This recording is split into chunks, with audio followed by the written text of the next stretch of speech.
इस कहानी का शीर्षक है माँ को रुपए पैसे की क्या ज़रूरत है।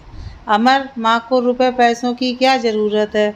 हम लोग तो उनकी हर ज़रूरत पूरी करते ही हैं, तो फालतू में उन्हें रुपए क्यों देंगे। दीप्ति, वो तो मैं तुम्हारी भी हर ज़रूरत पूरी करता हूँ, फिर हर महीने तुम मुझसे रुपए क्यों लेती हो। माँ की तरह तुम्हें भी क्या ज़रूरत है। अमर ने दीप्ति के सवाल का जवाब कुछ यूँ दिया कि वो खिसिया गई। तो अमर, मेरी और माँ की बराबरी है। मेरे पास तो हज़ारों खर्चे हैं और ज़रूरतें रहती हैं, लेकिन माँ के पास इस उम्र में क्या खर्चा है, कौन सी ज़रूरत रहती है, तो उन्हें क्यों देना। बहुत सही बात कही आपने मेम साहब। इंसान बूढ़ा हो जाता है तो उसकी ज़रूरतें, इच्छाएं, शौक़ सब कुछ ख़त्म हो जाता है, तो उसे किसी भी चीज़ की कोई ज़रूरत नहीं रहती है। और एक बात तुमने बिल्कुल सही कही, तुम्हारी और मेरी माँ की कोई बराबरी नहीं है, क्योंकि मेरी माँ तुम्हारी तरह स्वार्थी नहीं है।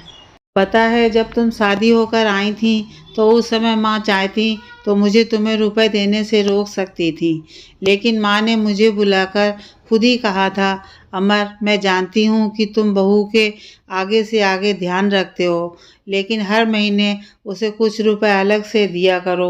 वो चाहे खर्च करे या जोड़े, वो उसकी मर्जी। मैंने जीवन में बहुत आर्थिक तंगी झेली है, लेकिन मैं ये नहीं चाहती कि मेरी बहू ये झेले। उस समय भी उन्होंने तुम्हारे लिए ही कहा, अपने लिए नहीं कहा, और मैंने भी ध्यान ही नहीं दिया। लेकिन एक दिन ऐसे ही बैठे बैठे सोचने लगा तो ख्याल आया, मैं तो माँ को कभी खर्च के लिए रुपए नहीं देता और उन्होंने कभी मांगे भी नहीं। लेकिन एक बात तो उन्होंने कही थी कि उन्होंने अपने जीवन में आर्थिक तंगी बहुत झेली है। घर में सब कुछ था, लेकिन उनके हाथ में पैसा कभी नहीं रहता, क्योंकि कोई उन्हें हाथ खर्च के लिए रुपए देना ज़रूरी ही नहीं समझता था। जो कभी कभार मायके से मिलता वो भी उनसे लेकर खर्च कर लिया जाता। इसलिए मैंने सोचा है, मैं माँ को भी हर महीने खर्चे के रुपए दूंगा, उन्हें कभी मेरे आगे हाथ ना फैलाना पड़े। उनके पास जब रुपए होंगे तो वो अपनी बेटियों को अपने मन से कुछ भी ले दे सकती हैं। उनके लिए उन्हें किसी से कुछ भी पूछने या बताने की ज़रूरत नहीं है। अमर ने ये बात कहते हुए दीप्ति को तिरछी नज़रों से देखा। अमर, अब तुम ऐसे क्यों देख रहे हो। मैंने मना ही तो किया था, और तो कुछ नहीं कहा। कहना भी नहीं, वो मेरी माँ है, उन्होंने बहुत कष्ट सहकर मुझे पाला है। वो कभी कुछ कहती नहीं, कोई शिकायत नहीं करती, लेकिन मेरा तो उनके प्रति फ़र्ज़ है कि मैं उनकी ज़रूरतों को बिना कहे समझूं। ये कहकर अमर माँ के कमरे में चला गया। देखा तो माँ अपने प्रभु जी की पूजा में लीन थी। वो वहीं बैठकर उनकी पूजा खत्म होने का इंतज़ार करने लगा।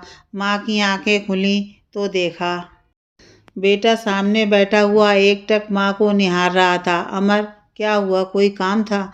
कोई काम नहीं था, बस चला आया माँ।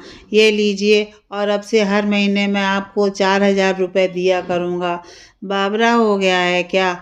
जब तुम मेरी सारी ज़रूरत पूरी करते ही हो तो इन रुपयों की क्या ज़रूरत। पूरी ज़िंदगी बीत गई, अब क्या करना है।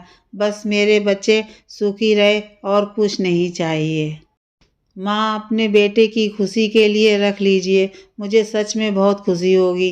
कहते हुए अमर ने माँ की मुट्ठी में रुपए दबा दिए, और माँ ने वो रुपए उठाकर अपने भगवान जी को समर्पित कर दिए और बोली, प्रभु, दुनिया की हर माँ को मेरे बेटे जैसा बेटा देना, उसे किसी की नज़र ना लगे। दीप्ति भी वहीं खड़ी माँ बेटे का ये प्यार भरा वार्तालाप सुन रही थी। उनका आपसी प्यार और विश्वास देखकर उसे बहुत खुशी हो रही थी।